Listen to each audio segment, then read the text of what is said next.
let's go to SEO. GA4. We've gotten quite a few notes on this, so let's dive right in. GA4 seems a little bit intimidating, so we want to break it down. This is essentially just an upgrade to Google Analytics, but there's a lot that we need to know. Is that correct, Sarah? Yes, it's quite a bit of a change in terms of new metrics tracked, old metrics that have kind of been revised. And, I think like once logging in, there's such a different user experience too. It can feel a little bit overwhelming. So happy to go through some of those updates today. Okay, so first thing, is there a timeline that businesses should be aware of? Should we be using Google Analytics 4 right now?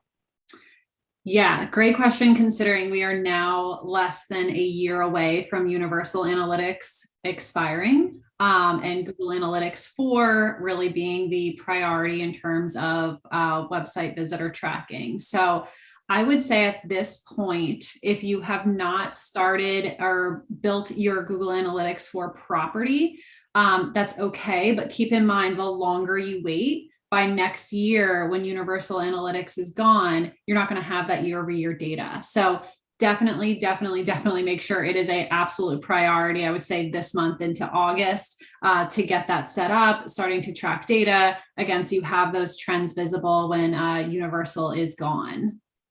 Okay, so we're getting started right now. We need to get this set up. Okay.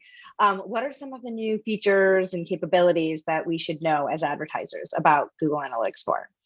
Sure. So I would say, and this is something that I really suggest people either like really talk to your marketing agency about, or, honestly, like do your homework, do some Google searches, watch some videos, and understand how Google Analytics 4 is tracked or tracking visitors versus Universal Analytics. So in Universal Analytics, we're very used to the terms like sessions. So in terms of Analytics 4, the thing that we're going to see shift is that these are now considered events. So what I like to do, and I reference this kind of later on when I know we have a section about like reporting, but almost think about when you're looking at Analytics 4, it's almost best to start in reporting and work backwards of what's the end goal in terms of the capabilities I'm now able to see in Analytics 4 based on this new data, and what type of events do I need to set up in my new Analytics 4 property. So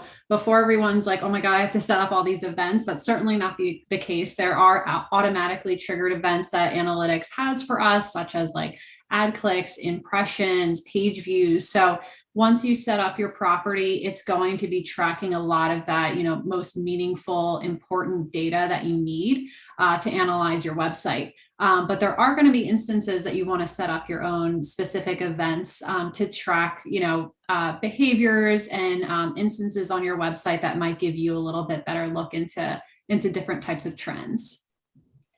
Okay, so should marketers just migrate their existing tracked events from Universal Analytics to GA4?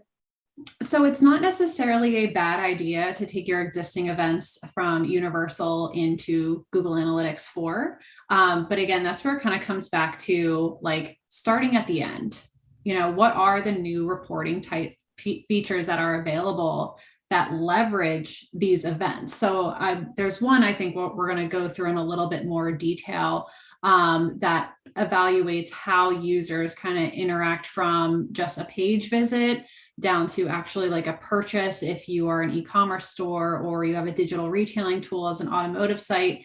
That is incredibly helpful if you have certain events set up for yourself. So I kind of want to start like there and then work backwards of like, okay, if this is everything that I want to see about a shopper on my site and everything that I want to track, what are the new events I need to make sure I include so I have that visibility? Okay, so building off of data tracking, are there any other changes as it pertains to that marketers should really be aware of? Yeah, so I think the big one that has had a little bit more buzz around it is the cross-platform tracking. So that's between a website and an app that the business owns. So that's obviously incredibly attractive for businesses that have an app, but I know that a lot of listeners on this webinar don't necessarily utilize an app, and because we don't really need it. So Don't build an app if you don't need it. But the idea behind this new kind of cross functionality with not only platform tracking, but there's also new functionality with cross domain tracking that makes it a lot easier. So let's take, for instance, a dealer who has a group website that refers a ton of traffic to the child sites or store sites. So that is absolutely very, very common. Some groups more so than others, but if you're questioning whether or not that's you, just go to your Google Analytics and look under referral traffic and take a look at your top referring sites. If it's your group site, this is something that you might want to consider. So previously, or I guess currently, if you're still on Universal Analytics, is a visitor could come to your website, your group site, and click through to your store site.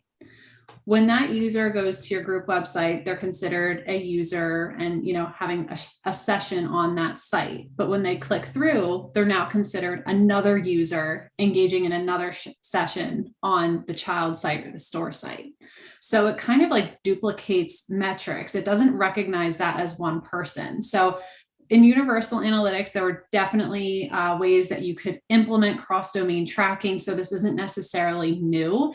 It's just so much easier in the Google Analytics for properties. So as long as you have your group website and your store site under the same property in Analytics, you can now get them to talk to each other. So this to me is just the way they even show how this user engages from one site to another that you're tracking, again, from group to child site or store site. There's so much information that you can kind of take away in terms of the quality of traffic you're truly generating from that group website.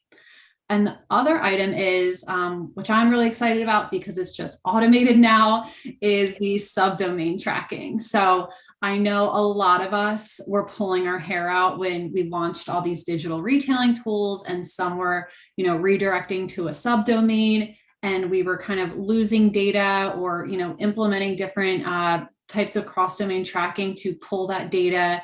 So we don't have, again, that like self-referring visit in our analytics reports. So now this is just automatically set up. So nothing that, users or SEOs have to worry about anymore. That's already kind of consolidated within the Google Analytics for platform.